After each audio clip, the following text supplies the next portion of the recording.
Breaking news చూస్తున్నాం. ఇటు అమెరికాని bomb cyclone అతలాకుతలం చేసేస్తుంది. 50 ఏళ్ల చరిత్రలోనే అతిపెద్ద సైక్లోన్ అని చెప్పుకోవచ్చు. 6.5 కోట్ల మందికి పైగా ఈ సైక్లోన్ ప్రభావితం చేసే అవకాశం ఉంది. ఇటు న్యూయార్క్, బాస్టన్, మసాచుసెట్స్ అలాగే రోడ్ ఐలాండ్ ప్రాంతాల్లో 2 అడుగుల మేర మంచు ఆల్రెడీ కురిసింది. ఇటు న్యూయార్క్లో ఎమర్జెన్సీని డిక్లేర్ చేశారు. ఇటు ప్రయాణాలన్నిటిపైన నిషేధాన్ని విధించారు. ఇటు న్యూయార్క్ అలాగే బాస్టన్ నగరాల్లో స్కూల్స్ని కూడా బంద్ చేశారు. ఇటు అమెరికా వ్యాప్తంగా 10,000 విమానాలను రద్దు చేశారంటే ఆలోచించవచ్చు. నిన్న ఒక్కరోజు మాత్రమే 5,600 విమాన సర్వీసులను రద్దు చేశారు. ఎయిర్పోర్ట్లన్నీ ఖాళీగా ఉన్నాయి ప్రస్తుతానికి. ఇటు బాస్టన్, న్యూయార్క్ అలాగే ఫిలడెల్ఫియా, వాషింగ్టన్ డీసీలో ఎయిర్పోర్ట్లను మూసివేశారు. ఇటు న్యూజెర్సీ, డెలావేర్, మిడ్ అట్లాంటిక్ ప్రాంతాల్లో కూడా ప్రస్తుతానికి కరెంటు కోత నడుస్తుంది. అంధకారంలో దాదాపు 2,60,000 మంది ప్రజలు ఉన్నట్టు తెలుస్తుంది. 100 కిలోమీటర్లకు పైగా వేగంతో ఈదురుగాలులు వీస్తున్నాయి. అసలు ఈ బాంబు సైక్లోన్ అంటే ఏంటి? ఇటు ఆర్కిటిక్ సర్కిల్ నుంచి పైన ఉన్న ఈ మంచు ఖండం నుంచి చల్లని గాలులు అమెరికా మీదుగా కిందికి వస్తుంటాయి. అలాగే కింద నుంచి ఇటు సముద్రం నుంచి లో ప్రెషర్ వేడి గాలులు రావడంతో మిడ్ లాటిట్యూడ్లో కొంత సైక్లోన్ లాంటి ఒక అల్పపీడనం ఏర్పడుతుంది. ఆ అల్పపీడనం హరికేన్ అంటే ఒక తీవ్రమైన తుఫాను కంటే హై స్పీడ్ గాలులను సృష్టిస్తుంది. అలాగే ఇటు మంచు, వెట్ స్నోని కూడా, అలాగే లో టెంపరేచర్స్ని కూడా, వీటన్నిటిని కూడా సృష్టిస్తుంది. సో లో టెంపరేచర్స్ ఉంటాయి, చలి ఉంటుంది, మంచు కురుస్తుంటుంది, వెట్ స్నో. ఆల్రెడీ ఇటు రోడ్ ఐలాండ్లో ఒకసారి మనం చూస్తే కనుక 32 ఇంచెస్ స్నోఫాల్, ఇటు న్యూయార్క్లో 20 ఇంచెస్ స్నోఫాల్. సో అలాంటి స్నోఫాల్, అలాంటి లో టెంపరేచర్స్ వల్ల దాదాపు ఇటు మొత్తంగా 6.5 కోట్ల ప్రజలు ఒక్కసారిగా వాళ్ళందరినీ ప్రభావితం చేయబోతుంది. దానికి సంబంధించిన విజువల్స్ని మనం చూస్తున్నాము. ట్రావెల్ రిస్ట్రిక్షన్స్ మొత్తంగా ఇటు ఈస్ట్ కోస్ట్ అలాగే నార్త్ ఈస్టర్న్ స్టేట్స్ అని చెప్పుకోవచ్చు. అమెరికాకు సంబంధించిన నార్త్ ఈస్టర్న్ స్టేట్స్ అలాగే ఈస్ట్ కోస్ట్, ఈ రాష్ట్రాల్లో ఉన్న ప్రజలందరూ ప్రభావితం అవుతున్నారు. 10,000కు పైగా ఫ్లైట్స్ని ఆఫ్ చేశారు. ఇటు ట్రావెల్ బ్యాన్ని కూడా తీసుకొచ్చారు. ఇప్పుడు అక్కడున్న గవర్నమెంట్స్ ఏమంటున్నాయంటే అసలు ప్రజలు బయటికి రాకండి, మీరు సాధారణంగా కార్లలో ట్రావెల్ చేసే పనులు ఏం పెట్టుకోకండి, అసలు బయట నడిచే పరిస్థితులు కూడా ఉండవు, నడిచే పరిస్థితులు కూడా అంటే జీరో విజిబిలిటీ, ఎదురుగా మనుషులు ఉన్నారా ఏముంది అనేది కూడా కనిపించని పరిస్థితులు నెలకొంటాయంటూ చెప్పుకొచ్చే ప్రయత్నం చేస్తున్నారు. ఇటు వర్జీనియా నుంచి మెయిన్ ఈస్ట్ కోస్ట్, అమెరికాకు సంబంధించిన కోస్టల్ ఏరియాస్ అన్నీ కూడా ప్రభావితం అవ్వబోతున్నాయి. అలాగే మేజర్గా ఇటు న్యూయార్క్, పెన్సిల్వేనియా అలాగే న్యూజెర్సీ అలాగే మసాచుసెట్స్ మొత్తంగా 6 లక్షల నుంచి 7 లక్షల స్క్వేర్ కిలోమీటర్లు ప్రభావితం అవబోతున్నాయి, హెవీలీ ఇంపాక్ట్ అవ్వబోతున్నాయి అన్నట్టు చెప్పుకొస్తున్నారు. ఒక్కసారి కంపారిజన్లో చెప్పుకోవాలంటే సౌత్ ఇండియా మొత్తంగా ఎంత ఎఫెక్ట్ అవుతుందో అంత ప్రాంతం ఇప్పుడు అమెరికాలోని నార్త్ ఈస్టర్న్ స్టేట్స్ అలాగే ఇటు ఈస్ట్ కోస్ట్కి సంబంధించిన స్టేట్స్ అన్నీ కూడా ప్రభావితం అవ్వబోతున్నాయి. ఇప్పుడు ఒక్కసారిగా దానికి సంబంధించి ఎలాంటి సేఫ్టీ మెజర్స్, ఎలాంటి సేఫ్టీ నార్మ్స్ ఇటు అక్కడున్న ప్రభుత్వాలు తీసుకోమంటున్నాయి అవి కూడా చెప్పే ప్రయత్నం చేస్తా. ప్రస్తుతానికి ఇటు స్టేట్స్ ఆఫ్ ఎమర్జెన్సీ, ఎక్కడైతే ఎమర్జెన్సీని డిక్లేర్ చేశారో ఆ రాష్ట్రాల పేర్లని మీకు చెప్పే ప్రయత్నం చేస్తా. ఒకసారి మనం చూస్తే కనుక ఇటు న్యూయార్క్లో ఎమర్జెన్సీని డిక్లేర్ చేశారు, పెన్సిల్వేనియాలో ఎమర్జెన్సీని డిక్లేర్ చేశారు, న్యూజెర్సీలో ఎమర్జెన్సీని డిక్లేర్ చేశారు, అలాగే కనెక్టికట్ అండ్ మసాచుసెట్స్ ఈ రాష్ట్రాల్లో ప్రస్తుతానికి ఎమర్జెన్సీని డిక్లేర్ చేశారు. అలాగే ఎవరు బయటికి ట్రావెల్ చేయకూడదు అంటూ చెప్పుకొస్తున్నారు. సో నేషనల్ గార్డ్ అనే ఆ బృందాలను కూడా ప్రస్తుతానికి డిప్లాయ్ చేసింది అక్కడ గవర్నమెంట్. ఎమర్జెన్సీకి సంబంధించిన ఎక్విప్మెంట్ని కూడా ముందుగానే రెడీ చేసుకున్నారు. ఇటు మనం విజువల్స్లో చూస్తున్నాం కదా, అలా కొన్ని డోజర్స్ కానీ పొక్లైన్స్ని కానీ యూజ్ చేస్తూ స్నోని రిమూవ్ చేయడానికి కూడా ప్రస్తుతానికి ఎక్విప్మెంట్, దానికి సంబంధించిన సిబ్బందిని డిప్లాయ్ చేశారు ఆల్రెడీ. సో ప్రజలు ఎవరు బయటికి రాకుండా ఉండడం, అలాగే ఓన్లీ ఎమర్జెన్సీకి సంబంధించిన వెహికల్స్ని మాత్రమే అలౌ చేస్తామని చెప్తున్నారు. ఎవరైతే వీటిని ఉల్లంఘించి బయటికి వస్తారో వాళ్ళ మీద భారీ ఎత్తున ఫైన్లు కూడా వేస్తారు అంటూ ఇటు అమెరికా ప్రభుత్వం చెప్పుకొస్తుంది. సో రోడ్స్ని క్లియర్గా ఉంచడానికి, రోడ్స్ని క్లియర్ చేయడానికి, అలాగే ఎమర్జెన్సీ వెహికల్ వెహికల్స్ వెళ్ళడానికి మాత్రమే ఇటు న్యూయార్క్ సిటీ, న్యూ జెర్సీ, అలాగే రోడ్ ఐలాండ్, అలాగే కనెక్టికట్, న్యూ జెర్సీ, పెన్సిల్వేనియా ఈ ప్రాంతాల్లో ప్రస్తుతానికి ట్రావెల్ బ్యాన్స్ అయితే విధించారు, ఎవరు బయటికి రాకూడదని.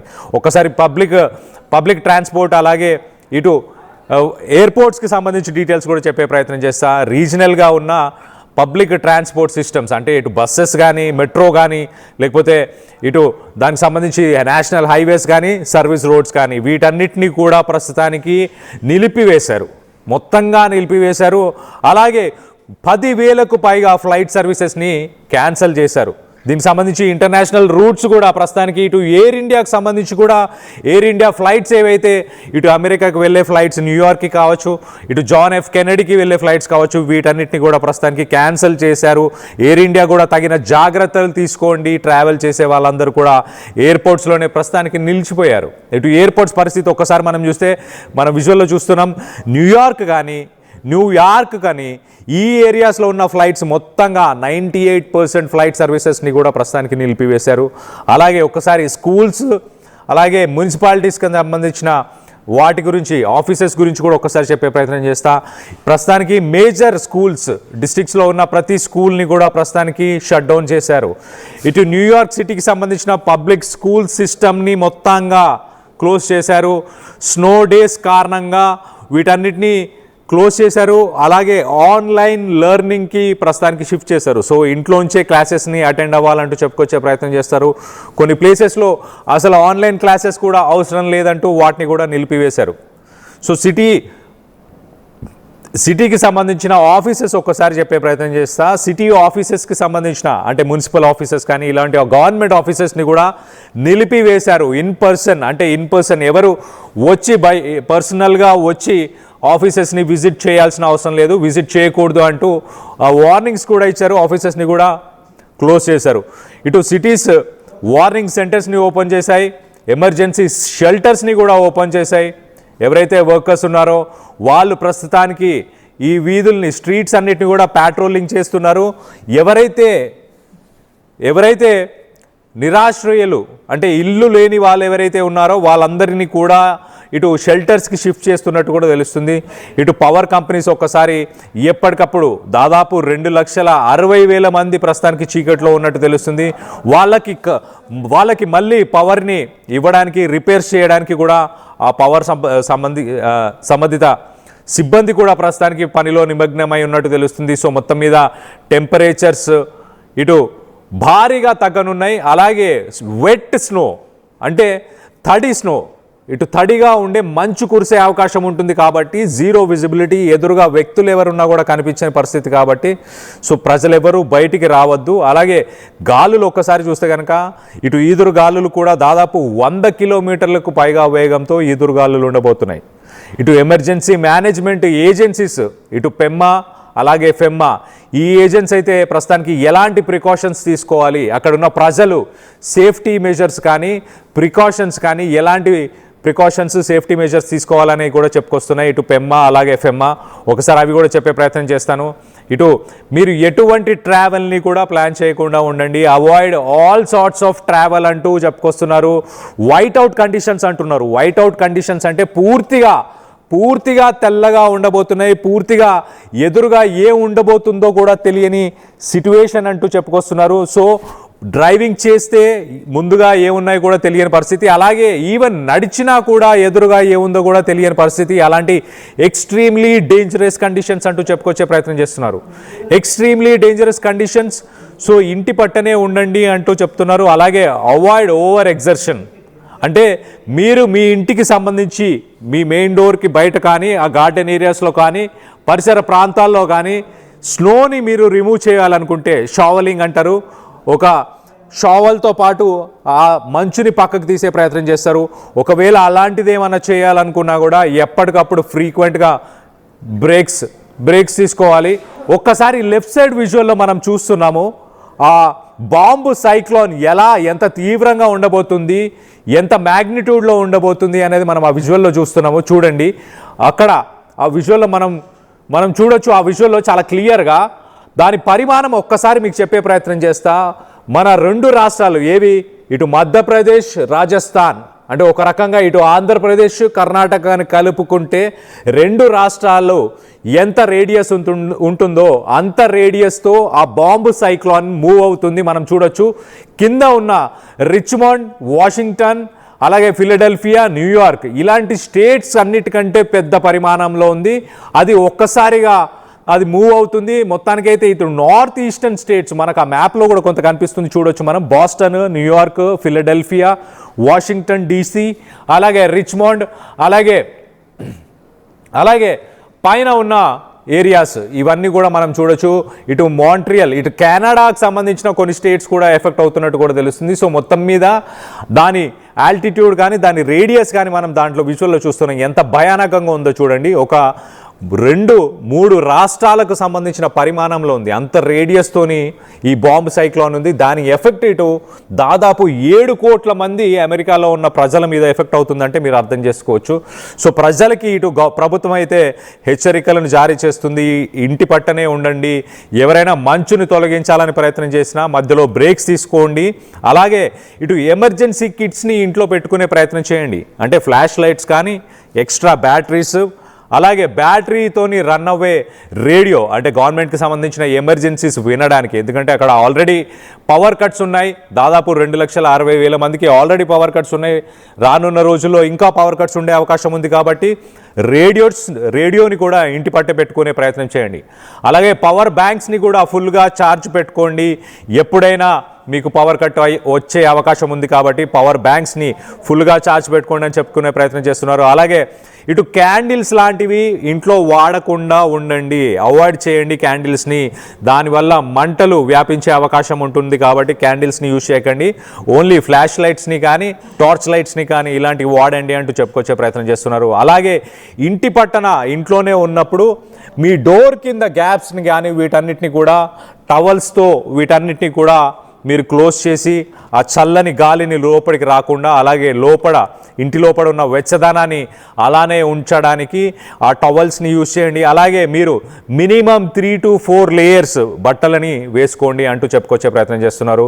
లూజ్ ఫిట్టింగ్ ఉన్నవి, అలాగే లైట్ వెయిట్ ఉన్న వాటిని మల్టిపుల్ లేయర్స్గా, అంటే 3 నుంచి 4 లేయర్స్ మీరు ధరించండి అంటూ ఇటు ఎమర్జెన్సీకి సంబంధించిన ప్రికాషన్స్ అయితే చెప్పుకొస్తుంది.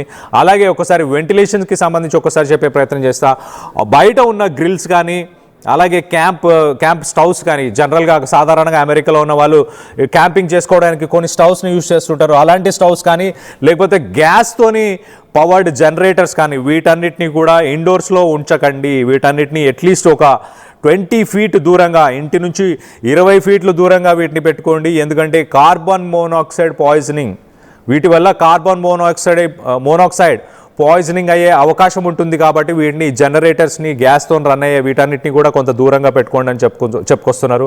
సో అలాగే ఎగ్జాస్ట్లు ఏవైతే ఉన్నాయో, ఎగ్జాస్ట్ వెంట్స్ కావచ్చు, ఇటు హీటింగ్ సిస్టమ్స్కి సంబంధించిన వెంట్స్ కావచ్చు, వీటన్నిటిని కొంత మంచు నుంచి కొంత క్లియర్ చేసి పెట్టే ప్రయత్నం చేయండి అంటూ చెప్పుకొస్తున్నారు.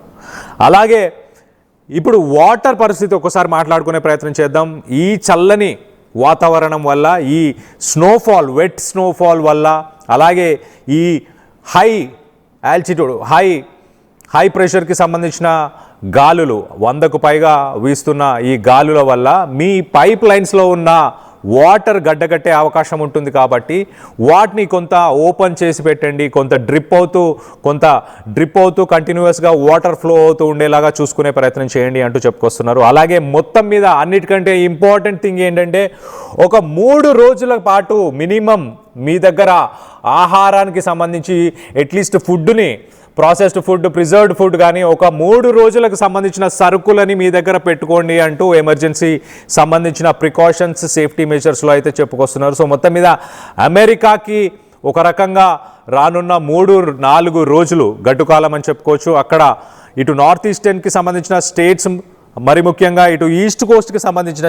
ఈ స్టేట్స్ అన్నిట్లో కూడా ఎమర్జెన్సీని అక్కడున్న ప్రభుత్వాలు డిక్లేర్ చేశాయి. ఇటు న్యూయార్క్ మరీ ఎఫెక్టెడ్ ఏరియా అని చెప్పుకోవచ్చు. న్యూయార్క్ అత్యధికంగా ఎఫెక్టెడ్ ఏరియా అని చెప్పుకోవచ్చు. ఆ ఏరియాలో కూడా మొత్తం మీద అక్కడ ప్రికాషన్స్ అన్నీ తీసుకోవాలి, ఎవరు బయటికి రాకుండా ఉండండి అంటూ ఇటు న్యూయార్క్ మేయర్ జోహరన్ మామ్దాని కూడా చెప్పుకొచ్చే ప్రయత్నం చేశారు, ఎమర్జెన్సీని డిక్లేర్ చేశారు. అలాంటి పరిస్థితులు నెలకొని ఉన్నాయి. రానున్న 3-4 రోజులు ఇలాంటి పరిస్థితులే కంటిన్యూ అవ్వబోతున్నాయి.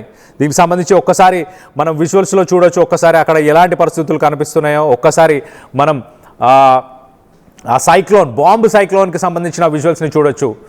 ఎంతగా ఇంపాక్ట్ ఉంది అని అంటే దాదాపు 48 సంవత్సరాల తర్వాత రోడ్ ఐలాండ్ లాంటి స్టేట్లో ప్రస్తుతానికి 32 ఇంచెస్ 32 ఇంచెస్ స్నోఫాల్, దాదాపు 48 సంవత్సరాల తర్వాత అంత స్నోఫాల్ ఇప్పుడే జరిగింది అంటే అర్థం చేసుకోవచ్చు. రికార్డు స్థాయిలో అక్కడ టెంపరేచర్స్ ఉన్నాయి, రికార్డు స్థాయిలో స్నోఫాల్ ఉంది. అంటే ఒక తుఫానుతో పాటు ఇటు మంచు కూడా కురుస్తుంటుంది. సో అలాంటి ఒక డిఫరెంట్ సిట్యువేషన్ అని చెప్పొచ్చు. ఇలాంటి సిట్యువేషన్ గతంలో ఎప్పుడు ఇలాంటి సిట్యువేషన్ గడిచిన 48 సంవత్సరాల్లో ఇటు న్యూయార్క్లో కానీ రోడ్ ఐలాండ్లో కానీ అలాంటి పరిస్థితులు లేవు. మనం న్యూయార్క్కి సంబంధించిన విజువల్స్ని చాలా క్లియర్గా లెఫ్ట్ సైడ్ బాక్స్లో చూస్తున్నాము. అసలు జీరో విజిబిలిటీ ఇప్పుడు ప్రస్తుతానికి అలా కనిపిస్తుంది. కానీ రానున్న కొద్ది గంటల్లోనే ఇటు ఆదివారం సాయంత్రం నుంచి మొదలుకొని ఇటు సోమవారం మధ్యాహ్నం లోపల భారీ నుంచి అతి భారీగా ఇటు మంచు కురిసే అవకాశం ఉంది న్యూయార్క్. అలాగే ఎట్ ద సేమ్ టైం ఇటు రోడ్ ఐలాండ్, ఫిలడెల్ఫియా, ఇటు న్యూయార్క్, పెన్సిల్వేనియా, కనెక్టికట్ ఇలాంటి ప్రాంతాల్లో నడిచి కూడా వెళ్ళలేరు. అలాంటి పరిస్థితులు, నడిచి కూడా వెళ్ళొద్దంటూ ఇటు గవర్నమెంట్సే చెప్పుకొస్తున్నాయంటే అర్థం చేసుకోండి. అలాంటి సిచ్యువేషన్ మొత్తానికైతే అమెరికాలో నెలకొని ఉంది. ఇటు మొత్తంగా 7 కోట్లకు పైగా ప్రజలను ఇటు ఇంపాక్ట్ చేయబోతున్నట్టు తెలుస్తుంది. దానికి సంబంధించిన విజువల్స్ని మనం చూస్తున్నాం. ఇటు రైట్ సైడ్ బాక్స్లో ఇటు ఎయిర్పోర్ట్స్కి సంబంధించిన విజువల్స్ని మనం చూస్తున్నాం. ఇటు ఎయిర్పోర్ట్స్ అన్నీ కూడా ప్రస్తుతానికి నిలిపివేశారు. దాదాపు 10,000కు పైగా ఫ్లైట్స్ని నిలిపివేశారు. ఇటు ఇండియా నుంచి వెళ్తున్న ఫ్లైట్స్ని కూడా ప్రస్తుతానికి క్యాన్సిల్ చేశారంటే అర్థం చేసుకోవచ్చు ఎలాంటి పరిస్థితులు నెలకొని ఉన్నాయో. ఎవరైతే అమెరికాలో మీకు సంబంధించిన వాళ్ళు ఎవరైతే ఉన్నారో వాళ్ళందరికీ కూడా ఈ సేఫ్టీ మెజర్స్, ఈ సేఫ్టీ నార్మ్స్ గురించి కూడా చెప్పే ప్రయత్నం చేయండి. ఒక్కసారి ఇంటి పట్టనే ఉండండి. ఈ 3-4 రోజులకు సంబంధించి సరుకులని, ఆహార పదార్థాలను కావచ్చు, వీటన్నిటి కూడా ముందుగానే తెచ్చి పెట్టుకోమని చెప్పండి. ఇంటి పట్టనే ఉండండి. అలాగే డోర్స్ నుంచి ఏదైతే గ్యాప్స్ ఉన్నాయో మెయిన్ డోర్స్కి సంబంధించి, అలాగే మిగతా డోర్స్కి సంబంధించి వాటన్నిటి కూడా టవల్స్తోని వాటన్నిటిని కూడా కవర్ చేసి పెట్టే ప్రయత్నం చేయండి. ఇంటి పట్టనే ఉండండి. అలాగే బ్యాటరీస్ కావచ్చు, అలాగే పవర్ బ్యాంక్స్, వీటన్నిటి కూడా ఛార్జ్ చేసుకొని పెట్టుకునే ప్రయత్నం చేయండి. ఒకసారి ఆ విజువల్స్ని కూడా ఒక్కసారి చూసే ప్రయత్నం చేద్దాం.